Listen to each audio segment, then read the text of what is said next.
Sébastien, bonjour, merci d'être avec nous, Sébastien Badeau. C'était pour moi ce jingle ou c'est le jingle pour tout le monde? Non, ça c'était pour toi. Il y en a un pour chaque, un pour chaque intervenant. Ça me fait plaisir. Tiens, justement, est-ce que ta vie est plus rock'n'roll? On rappelle, hein, tu as été chez Google, tu as été chez Amazon. Ton dernier poste c'était 6 ans chez Alibaba.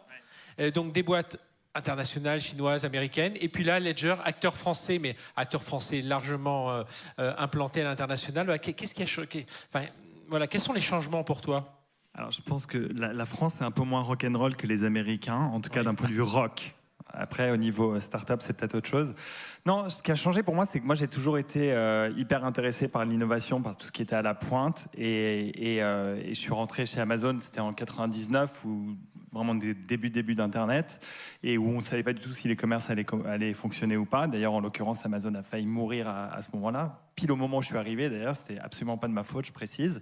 Mais en 2000, il y a eu également de la bulle Internet, et Amazon valait un pourcentage de ce que ça vaut aujourd'hui.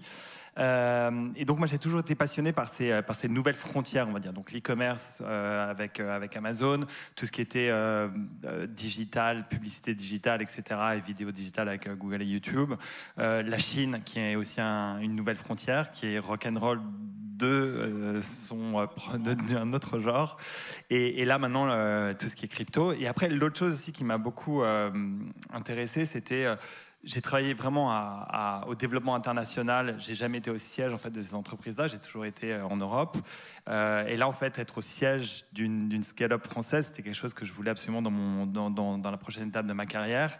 Et après, oui, forcément, c'est un environnement, la crypto, qui est très rock'n'roll. Ouais, très rock'n'roll, très chahuté. Hein. Très chahuté, en ce moment, on ne va pas revenir sur tous les effets d'actualité, mais je pense que vous suivez ça au quotidien. Alors, c'est un environnement particulier, donc on a dit chahuté, mais qui est particulier parce qu'il est particulier d'un point de vue technologique, très pointu, il est particulier d'un point de vue économique, d'un point de vue business, d'un point de vue aussi... souveraineté. Est-ce que là, on peut relier la crypto à la souveraineté? La souveraineté pour tout le monde, puisque c'est la capacité d'avoir la souveraineté sur ce qu'on possède, ce qui n'est pas toujours le cas aujourd'hui. Moi, quand je dois envoyer de l'argent à quelqu'un, je suis obligé d'aller demander à ma banque une permission, et elle me demande de lui envoyer des choses, etc. Alors que dans la crypto, je peux envoyer n'importe quoi à n'importe qui, à n'importe quel moment. Donc ça, c'est la propre souveraineté, c'est hyper important. Je pense que cette logique de liberté financière, il y a quelque chose de très... on voit le côté spéculatif, etc. Puis après, avec tous les scandales qu'il y a eu, etc., des gens qui font mal les choses, et ça arrive, et je pense que c'est le cas dans tous les grands mouvements. C'était la même chose dans l'e-commerce. C'est-à-dire qu'en plus, là, je t'interromps, on a eu deux vagues, parce qu'on a eu le tout début où tout le monde dit oui, c'est spéculatif, enfin c'est pour l'argent sale, etc.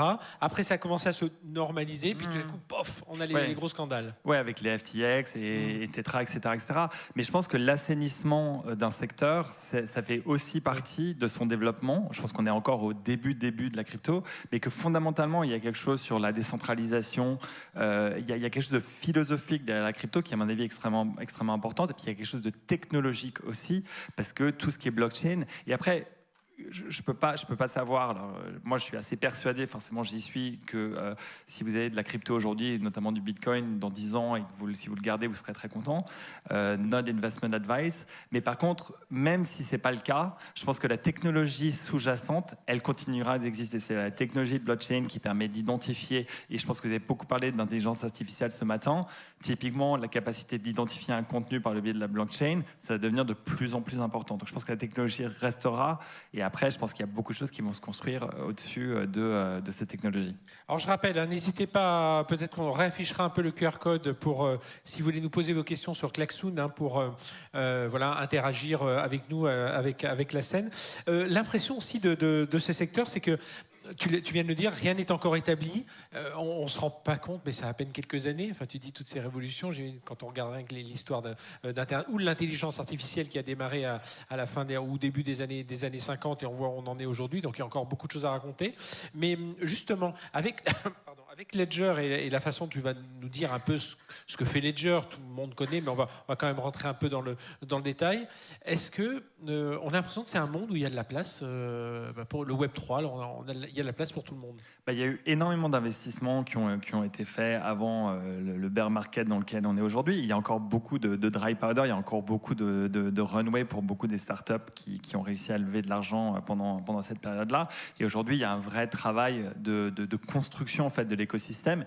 Nous, on est un peu garant, on est un peu, alors, comme on disait toujours dans la ruée vers l'or, les gens qui en sont mieux sortis, c'est ceux qui vendaient des pelles et des pioches.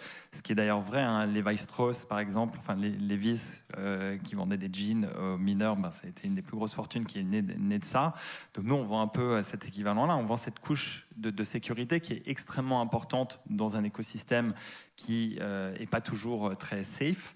Et je pense que le sujet, justement, c'est ça, c'est qu'est-ce qui va se construire au-dessus de la technologie. Donc, il y a beaucoup, en parlant de gaming, il y a beaucoup de gaming, par exemple, et on pense que ça va être une des portes d'entrée, parce que le sujet, c'est aussi de la démocratiser la crypto, et pas juste pour des gens qui sont intéressés par le côté spéculatif ou le côté financier.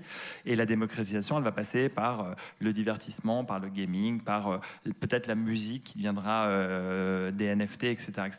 Mais je pense que ce qu'on attend aujourd'hui, justement, c'est ces use cases qui vont devenir des énormes succès et qui sont en train d'être construits aujourd'hui. Tiens, question intéressante dans la salle. Qui possède des cryptos dans la salle? Levez la main. Bon, c'est bien. Et qui possède un ledger? C'est moins bien. Bon, c'est pas mal. On a au moins quelques-uns. 10 minutes pour convaincre. Alors justement, Ledger, en un mot, rappelez un peu le métier de Ledger. C'est vrai qu'il y a une activité physique et numérique.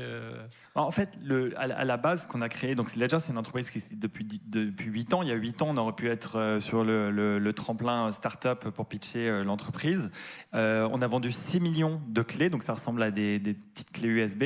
On vient de lancer un nouveau modèle qui s'appelle Stax, que j'ai dans mon sac, si ça vous intéresse, après je pourrais vous le montrer, qui a été designé par Tony Fadell, donc l'inventeur de l'iPod. Et à la base, en fait, c'est un moyen de protéger en fait ces actifs digitaux, donc notamment des crypto-monnaies, mais ça peut être aussi des NFT et autres. Et vous êtes votre propre banque, c'est une sorte de coffre-fort. Mais une fois que vous avez accès à cet outil, vous avez une appli en ligne qui vous permet derrière de trader, de vendre, de faire du staking, du swapping, enfin tout ce qu'on fait dans la crypto aujourd'hui. Donc ça, c'est le gros de l'activité, qui est l'activité consumer. Et après, on a un pan aussi pour les entreprises, et notamment pour tout le monde de la finance, etc., etc. Parce que quand on a des centaines de millions ou des milliards d'actifs numériques, on a intérêt à les protéger. Et donc, on a une version enterprise, on va dire, de l'outil avec toute une gouvernance autour. Parce que si vous avez, je sais pas, 10 000 euros en crypto, ça tient sur une clé, il n'y a que vous qui avez accès. Si jamais vous la perdez, bon, c'est un peu embêtant, mais c'est pas très très grave. Si vous avez des centaines de millions d'euros, il faut qu'il y ait des règles définies pour que le CEO ait accès, le CFO ait accès, etc., etc. Donc on a tout ce pan d'activité qui a un pan pour les entreprises. Donc ça, c'est en gros l'activité de la boîte. Et un mot sur, il y a une polémique autour d'un produit qui s'appelait Recover. Qu'est-ce qui s'est passé exactement et quelle leçon, toi, enfin Ledger, a tiré de cet épisode? C'est hyper intéressant. Je pense que ça pourrait être un cas d'école à étudier dans les écoles de commerce dans 5, 10 ans, 15 ans, surtout si Ledger devient une boîte aussi importante qu'un Apple ou un Microsoft ou un Google. Mais en gros, on a lancé... Donc, un des problèmes, une des complexités de la crypto et de cette souveraineté que vous avez, c'est que quand vous créez en fait quand vous ouvrez votre compte, on vous donne 24 mots qui sont en fait votre mot de passe pour avoir accès à vos cryptos. Il y a une clé publique et une clé privée, ça c'est la clé privée. C'est 24 mots aléatoires, etc. Et ce qui fait très peur aux gens, c'est si vous perdez ces 24 mots et que si vous perdez la clé physique, c'est pas grave. Vous pouvez en racheter une autre, vous mettez 24 mots, vous avez accès, c'est vraiment le lien entre les deux. Par contre, si vous perdez la clé physique et les 24 mots, vous n'auriez plus accès à vos cryptos. Aujourd'hui, il y a des millions de dollars qui sont perdus. Et il y a plein d'histoires incroyables de gens qui ont essayé 10 fois le mot de passe et ils peuvent l'essayer encore une 11e fois et ils ont 100 millions sur la clé. Et s'ils ne réussissent pas, ils perdent les 100 millions. Mais bon, et donc nous pour pouvoir rassurer les gens, on a créé un outil un service qui faisait que quand vous faites votre setup, vous pouvez prendre ces 24 mots, les sharder, en fait, les splitter en 3, les cryptographier et les envoyer à 3 prestataires différents, donc Ledger et 2 partenaires. Et après, si jamais à un moment ou à un autre vous les perdez, vous allez demander et vous pouvez reconstruire les 24 mots, mais seulement vous. Et en fait, au moment du lancement, on devait le faire un lundi. Et je me souviens très bien parce que j'étais dans l'avion en train de partir aux États-Unis, j'avais accès à mon WhatsApp et j'ai commencé à avoir 150 messages d'un coup, etc., de notre COMEX. Parce que on avait fait un release de firmware. Donc quand vous faites par exemple les updates sur votre iPhone parce qu'il y a un problème de sécurité, etc., que vous mettez à jour votre iPhone, il y a tout un truc que personne ne lit jamais qui dit ben voilà ce qu'il y a dedans, etc., etc. Et là, forcément, dans le monde de la technologie, notamment de la crypto, il y a plein de petits malins qui vont aller lire tout à la dernière virgule. Et dans une des virgules, il y avait écrit, en effet, qu'une des updates allait permettre de lancer ce service. Or, nous, on n'avait pas pu en amont expliquer ce qu'était le service. Et donc, il y a une espèce de raz-de-marée de gens en disant en fait, Ledger nous ment depuis 8 ans, ce qui n'est absolument pas le cas. Ils ont accès à nos 24 mots, ce qui n'est absolument pas le cas, etc., etc. Donc, en fait, c'était une crise de communication, mais c'était hyper intéressant. Je pense que c'est des choses qui arrivent quand on a 8 ans. Parce que 8 ans, c'est beaucoup dans le monde des startups, mais c'est petit dans le monde d'une entreprise. Et bon, l'avantage, c'est que maintenant, on a un peu de recul. Et en fait, il y a eu une période difficile qui a duré 2-3 semaines. Et maintenant, on a réussi à remonter la pente. Et on a bien expliqué. Et on a beaucoup communiqué dessus.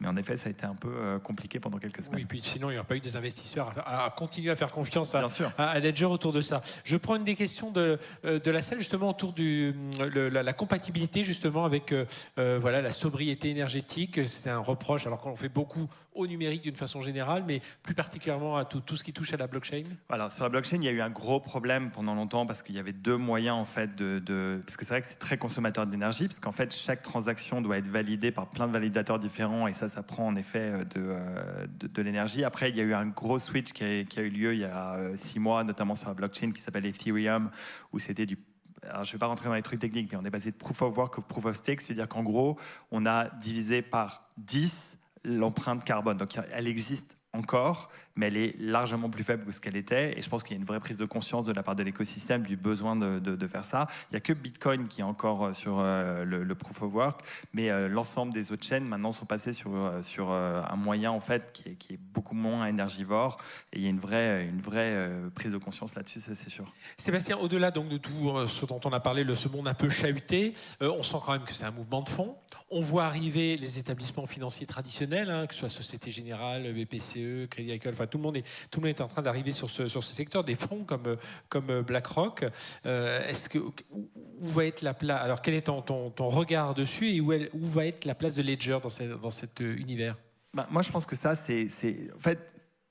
Quand tu parlais tout à l'heure du fait qu'il y ait eu une crise liée notamment, enfin la plus grosse crise, c'était la crise de FTX, donc je pense que vous avez dû lire là-dessus, qui était un très gros exchange, donc l'équivalent d'une bourse qui permet d'acheter et de vendre des cryptos et en fait qui du jour au lendemain qui valait des vingtaines ou des trentaines de milliards en valorisation et qui est reparti à zéro parce qu'il faisait n'importe quoi derrière.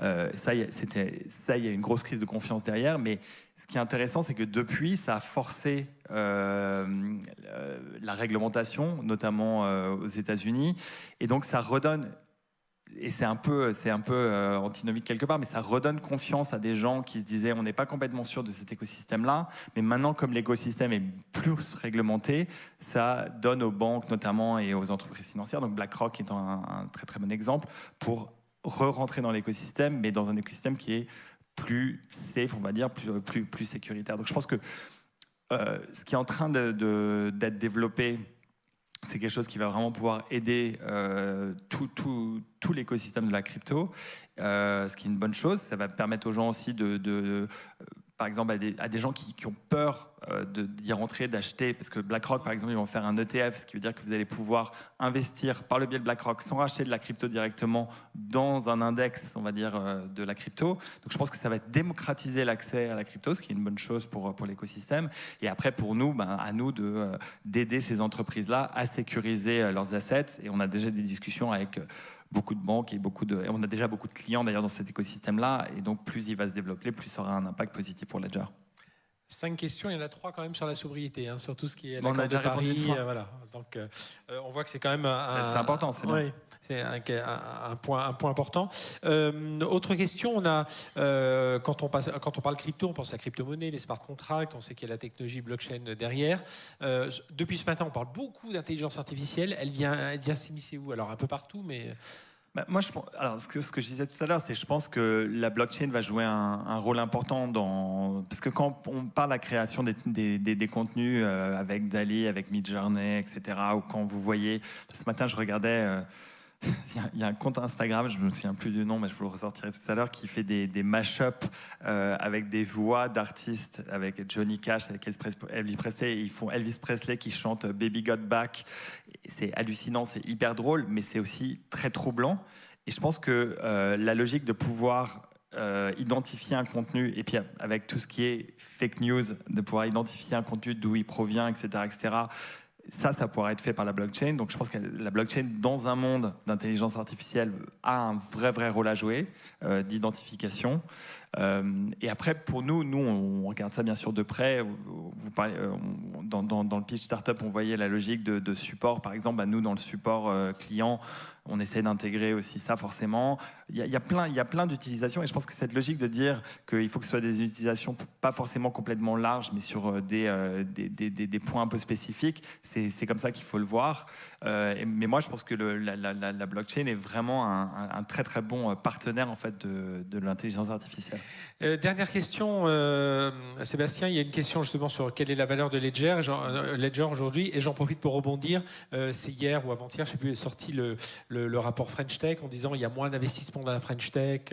Alors il y a moins de gros investissements, du coup ça ruisselle moins. En dessous, quel est ton regard autour de ça? Alors la valeur et puis ton regard. J'ai une double vision là-dessus. Donc nous on a réussi à lever, et bravo à Pascal Gauthier, notre CEO, parce que c'est lui qui a mené ça de front. On a relevé 100 millions d'euros, qui était une sorte on avait déjà fait une série C 350 millions l'année d'avant. On a relevé 100 millions en gardant la même valorisation, ce qui dans le monde actuel est extrêmement difficile à faire, parce qu'en fait toutes les valos ont été coupées, même la valo des stocks de tech aujourd'hui, quand vous regardez même les Amazon, les Facebook, etc., entre aujourd'hui et l'année dernière, ils ont perdu énormément de valorisation. Ouais. Et notre valo, je crois qu'elle est autour de 1,5 milliard, donc on a gardé notre statut de licorne. Et après, moi, je pense qu'il y a forcément, on est dans un environnement qui est très complexe, parce qu'il y a beaucoup de dry powder, c'est-à-dire qu'il y a encore beaucoup les VC ont encore beaucoup d'argent dans leur coffre-fort, entre guillemets. Ils ont du mal à l'investir parce qu'ils ont peur, mais leurs LPs, donc les gens qui donnent de l'argent aux VCs, commence à mettre l'impression en disant moi mon argent je te l'ai donné pour que tu le fasses fructifier, pas pour que tu le gardes dans tes caisses. Donc je pense est-ce qu'ils ont peur d'aller vers des domaines comme tout ce qui peut être deep tech, et justement si je peux associer un peu Web3 blockchain à la deep tech, les technologies du coup d'après? Je pense que c'est plus une vraie question sur les valos en fait. C'est que je pense qu'en seed c'est encore assez faisable, mais c'est le sujet de si j'étais valorisé très haut et que par rapport à ce que je disais, de garder la même valorisation, c'est extrêmement complexe. Donc je pense qu'il y a un vrai fight qui est en train de se faire, mais qui devrait se débloquer là dans les mois qui viennent. Et nous, dans la logique de redescendre, nous on a monté notre propre fonds avec KT, donc qui est une entreprise de private equity, qui est un fonds de 100 millions pour que nous on investit dans des startups pour faire vivre aussi l'écosystème. Pour faire vivre l'écosystème, et qui sont des startups qui sont souvent bien sûr dans la crypto, mais qui ne sont pas forcément en lien direct avec ce que fait Ledger. Mais par contre, forcément, on a accès, parce qu'on est dans cet écosystème-là et on a une compréhension assez forte de ce qui s'y passe, à pas mal de deal flow, et on essaye d'intégrer ce deal flow de la meilleure manière possible, puis aussi de faire vivre cet écosystème, parce que c'est notre responsabilité en tant qu'un des grands acteurs de cet écosystème-là. Bien, Sébastien, merci d'être venu jusqu'à nous. On peut applaudir Sébastien, merci d'avoir été avec nous.